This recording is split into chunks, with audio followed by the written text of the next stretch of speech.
Rick, I believe the word effort got a fair mention at half-time, and the way the team responded in the second 40 must delight the coach. You got a fair mention before the game too, mate. So, it was disappointing that first 40. To come back and win like that, Rick, after the Anzac ceremony, I heard you speak during the week about how disappointed you'd been at a past occasion where you'd lost on an Anzac ceremony. What did it mean to come back and score 30-0 in the second half and win on your Anzac Day celebration? Well, the bloke standing to my left, when we were out there, his name's Brett Dixon. And, we were embarrassed last year because we did it for one of our mates. And we privately spoke without him knowing that this was about him. He's ex-military, he served, and he's one of our great staff members. And he'd hate me saying it, but it's my last message at half time was, go and show me what you got then. What's really underneath the jumper? Because in the first half it was really embarrassing. But that doesn't take any credit away from the brilliance that the Dolphins played with, who were undermanned. Christian had a heap of good players out today, but they ran over us roughshod in the first half. Joe, as captain, can you put your finger on what switched at half-time, what worked so hard, well for you to have a 30-0 second 40 minutes? Nice little spray from coach. He tested our character and put a challenge to us. I'm really, I'm enjoying my time with these young fellas, not just because, people say they're young and inexperienced, but I think the way we build them around our culture, they soak everything up, and they're all winners, and that's what we're trying to mould them into. Joe, how pleasing is it just to get a massive comeback win like that? That is something which is, a lot of fans maybe haven't seen much of in recent years. Yeah, it's huge. We based, especially this year, we wanted to be strong at home. We're getting good crowds, and I think they're just going to get bigger the way we're performing and the way we're turning up every week, and the way they turn up. They got behind us, and we drove that home. Is it really just effort, or what do you put it down to? Just everything went your way in that second half? Yeah, effort. It's most of the game. Effort and mentality, I always say. Mindset's a huge part in our game. Everyone thinks it's physical, but when it gets tough, it's your mind that gets you through those tough times, and we've got a really strong group. On the other side of it, how do you explain the start that the Dolphins got up to?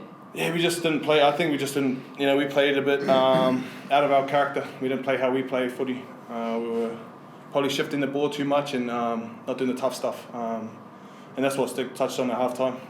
You want to play in dinner suits and not be tough, and that's how we play and that's how we win as a club. Ricky, does it, you mentioned the Anzac connection there, does it take on an extra level of importance to being the capital and obviously the war memorials in this city and everything like that? They did a wonderful ceremony yesterday. We were laying the roof, and the full sporting teams that were there with a lot of the people, the dignitaries and a lot of people in the public. It was a really, really nice ceremony, and it was special. It was the Brumbies were there and the Hurricanes, and I really liked the Bulldogs coach, Luke Beveridge. He's a really good fella. I've been down to see him before, and it was nice to be able to catch up with him. And I think it's special to see how the players buy into it. I think it's a very important day in our history, Anzac Day. It's got to be celebrated with probably the way they played in the last 40 minutes. It's easy to go to the ceremonies, but you've got to back it up when the difficult times come. So it was nice to show that we had 40 minutes of football in us.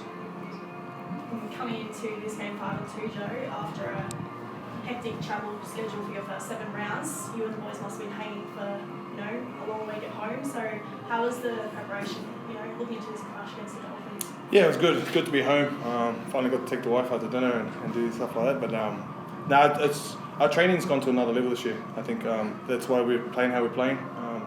Everyone's pushing it, young fellas and old. So it's a credit to the coaches and they're getting us over that line. So we'll just fix that start of the game or the first half and we'll get back on it.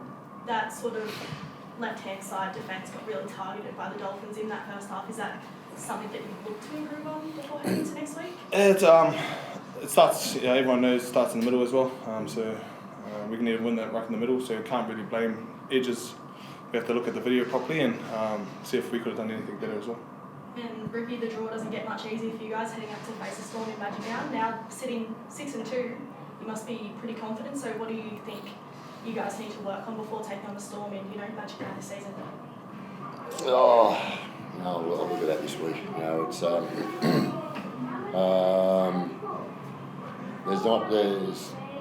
there's not a game in this competition that's easy, and that showed you today. Dolphins showed that last week against the Storm. You go out and you're 10% off, you're going to get what we got in the first 40 minutes today. Ricky, just one more. We're in a bit of a demountable situation here at the moment. I know you've got some strong feelings about the stadium. What do you think?